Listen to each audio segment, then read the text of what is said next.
Apple redesigned all of the applications on it to be different, to utilize the bigger screen and everything like that. One of the coolest things I think about it is the fact that there's no orientation. If I flip it over, I can flip it back and forth, and it'll orientate itself. Just keep flipping, and it'll do it each way. On the side here, if you have an iPod or an iPod Touch or an iPhone, you have your normal buttons. So this will be your lock and your shut off button. On the side here, volume up, volume down button. And then also we have, instead of a vibrate button, we have a lock orientation. So that'd be like, let's say you didn't want it to turn. I just flip that guy, and it doesn't turn anymore like I was doing before. Very simple. Anytime you want to quit out of anything, just got to hit the home screen button right here, and that'll always take you back to your menu. So what we have going on here are these are the basic apps that it comes with. Obviously the App Store here will allow you to download more apps. Our demo units do have more apps, games. These are productivity products. This is a lot like Microsoft Office or Microsoft suite that you'd be used to. Pages is like Word, Numbers is like Excel, Keynote's like PowerPoint. I'm just going to go into some of our apps. There's over 120,000 applications available in the App Store, as well as tons and tons of book in the iBook store. So if I go into, let's go into Photos here. So you can see it's, if everyone has a Mac or if you have a Mac, it's very similar to iPhone. You've got all your events grouped together. We've got different tabs here up at the top. I can just touch on one and it switches from events to albums to all the photos just laid out. I can squeeze them together. I can pinch in on one and that'll make it full screen. Pretty self-explanatory. You want to go closer on something, you pinch. You want to zoom out, you pinch the opposite direction. If I go back into events, if I take two fingers and pinch, it kind of spreads out what I'm doing. Lets me take a look and see what's actually in the album. If I decide, hey, I don't actually want to do that, just close it together. Brings me back to all my events. If I actually do want to open it, just open it and let go. It pops out. If I want to zoom on one, I can touch it, or I can actually zoom in. So I'll just touch it. I can zoom in on the photo itself, orient it, see what I want to see whatever details there are. I also have options for like a slideshow up here. This little arrow from a box is going to be like send it, or to set it as like my background. So I can click on this guy.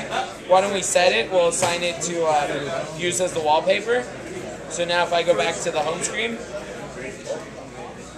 I apologize. So wallpaper is going to be when I wake it up. When I wake it up? No. I'm sorry. Let's try that again.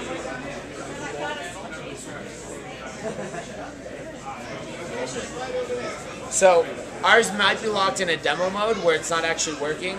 Saying it as a wallpaper should assign it as a background. How do you get the photos on there? So photos will be synced over just like an iPod or an iPhone or an iPod Touch directly through the computer using iTunes.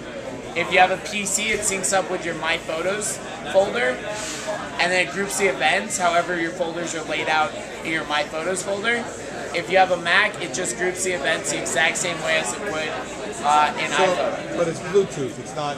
It's no, it plugs in. Oh, it does so at plug the bottom here, you have a 30-pin connector, just like with an iPhone or an iPod. Exact same way, it comes with the cord in the box, as well as it comes with a 10-watt adapter so you can charge it through the wall. Battery life on these guys is going to be about 10 hours of typical use.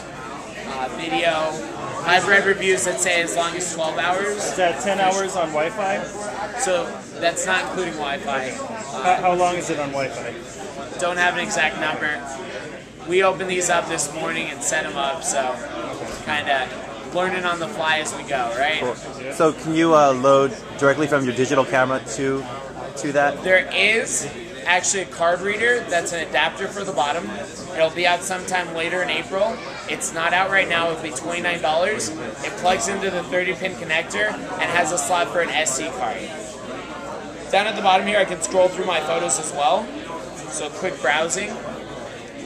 We can just exit out by hitting that menu button. So anytime I want to leave an application, just hit the menu button.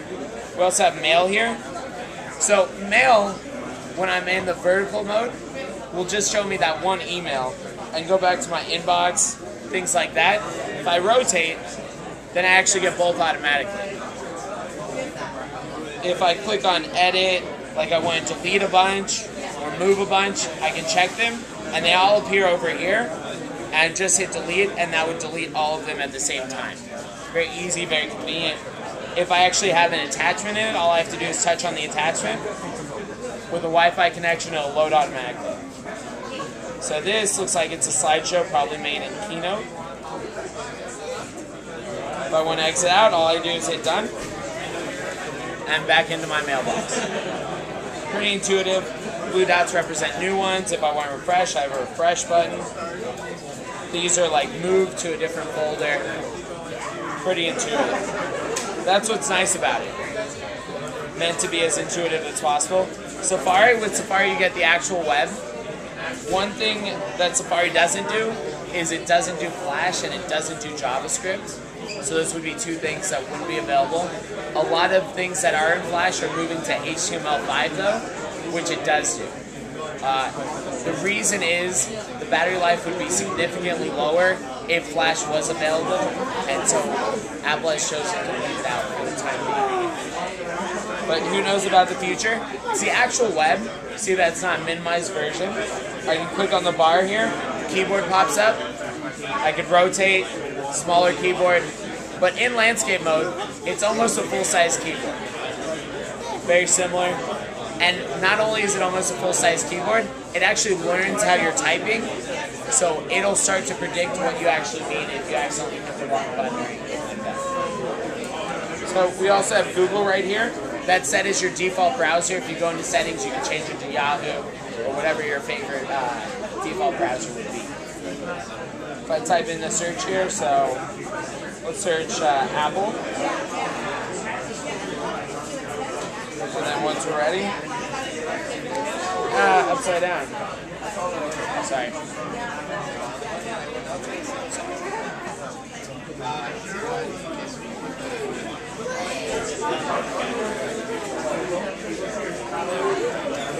So there's just an enter button. I wasn't seeing it. I apologize. And so very simple. Once I actually click on a link, same way as it works with the photos. If I want to actually look at it, I can zoom in and I'll pinch, zoom out. I can double tap. So let's say I want to look at this column a little bit closer. Double tap on the area, brings me closer in. I want to get a little bit closer, I can just zoom or zoom out. Bookmarks are here. We have other sort of multiple windows we can have going on at one time. If I want to close any of them, just click on the X's. So I can have multiple pages all going at the same time. Very easy to go. Yeah. Are those multiple pages or multiple applications? Multiple pages. So can you run more than one application? No. So you can't multitask? You can, certain apps will have push. Okay. So like I know Facebook has push, Twitter applications have push. Certain applications will have push, as well as the Apple applications can push. So if you want to go switch between two applications, you're going to have to close one. You have to close one, yes, correct. That's not the 3G model you're holding up, right? Right. Okay. 3G model isn't out until later in April. Okay. No exact date has been set yet. Yeah, Maps. Been having an issue with Maps loading on the demo models for some reason. But Maps, definitely, if you get your hands on one, check it out. Phenomenal. Loads super fast. Not only does it load super fast when you zoom in, if you're used to an iPod Touch or an iPhone, it takes a while to rebuff it. On these guys, it's pretty instantaneous. One of the coolest things I think about it. Over in the corner here, you got that page that curls up. You can kind of change your view. Classic would be like the made-up view. Satellite will actually give you the actual satellite picture view. Hybrid will do a cross where you'll have the street names as well as the satellite view. You can check traffic on, you can drop a pin. You can do directions on this guy with a Wi-Fi connection. So I don't know why it's not liking our Wi-Fi right now, but something we're working on. If we go on over to the iBook store, The iBook Store doesn't actually